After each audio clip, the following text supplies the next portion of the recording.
It's Saturday morning. We're going to read from Ephesians 4:25 to the end of the chapter. Therefore, having put away falsehood, let each one of you speak the truth with his neighbor, for we are members of one another. Be angry, but do not sin. Do not let the sun go down on your anger, and give no opportunity to the devil. Let the thief no longer steal, but rather let him labor, doing honest work with his own hands, so that he may have something to share with anyone in need. Let no corrupting talk come out of your mouth, but only such as is good for building up, as fits the occasion, that it may give grace to those who hear. And do not grieve the Holy Spirit of God, by whom you were sealed for the day of redemption. Let all bitterness and wrath and anger and clamor and slander be put away from you, along with all malice. Be kind to one another, tender-hearted, forgiving one another, as God in Christ forgave you.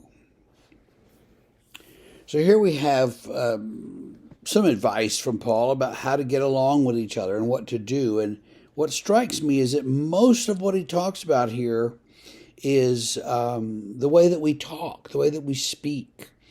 Do we speak falsehoods or do we speak truth? Do we speak in anger or do we speak gently? Do we speak with a kind of sarcastic edge to our voice, or do we speak gently? And most of what he says comes down on the gentle side of things. We're supposed to build each other up and not grieve God. And so put away all bitterness, wrath, anger, and clamor and slander. Put away all that stuff and just be nice to each other. There is a kind of a suffocating niceness that Christians are guilty of. You know, we're all going to be nice. And so no one ever says anything that's true. That's not what we're talking about. What we're talking about here is this kind of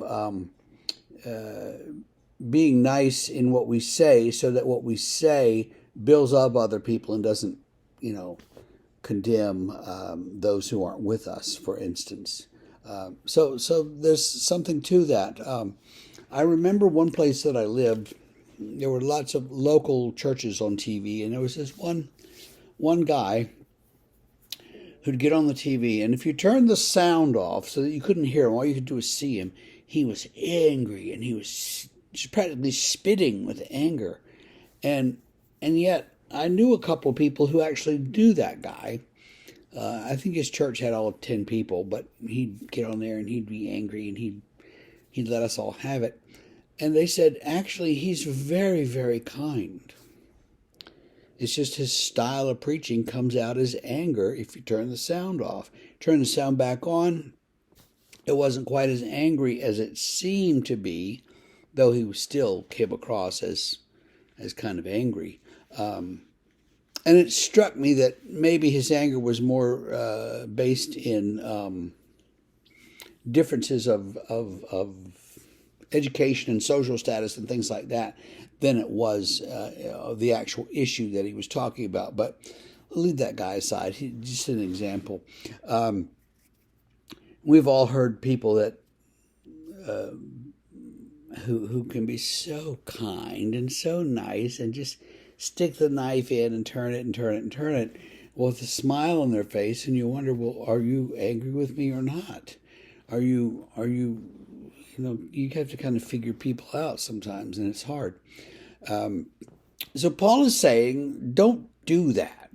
Be nice to each other, be kind to each other, and watch the way that you speak. Because the way that we speak really does determine the way that we feel about things and the way that we react to people and things. And so if we're always reacting negatively, we need to at least identify that and affirm that. And if we're reacting positively to something that's a little iffy, maybe we need to affirm that too.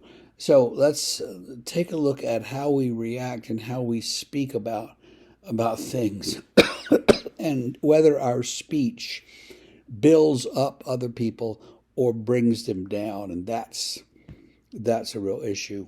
And at the end, he says, "Be kind to one another, tender-hearted and forgiving." So if we can keep that as our standard, I think our speech will stay where it should be.